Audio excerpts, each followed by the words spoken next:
Игор, доколку се слушаме пред судци, пред кривичен, кажи ми што се случува, дали го донесо тамо господинот Груби?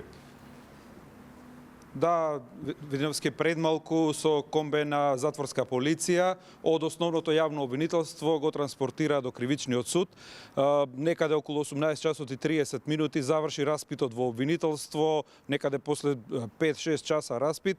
Предпоставка е дека она што го предпоставува и новинарите тука колегите, дека најверојатно е побарано поблаги мерки да се донесат, односно да се замени притворот со куќен притвор, и за тоа треба судот практично да одлучува. Затоа со комбето на затворска полиција, ако ги гледате инсертите, преку гаражите на основното јавно обвинителство, видно смирен, можам да кажам, од изразот на лицето, отприлика и како што му беше смирен ликот и са Бајлет утринава кога се предаде на границата и кога беше приведуван, така без никакви одговори. Новинарите го прашаа дали се чувствува виновен, без никакви одговори, со комбето на затворската полиција донесене тука.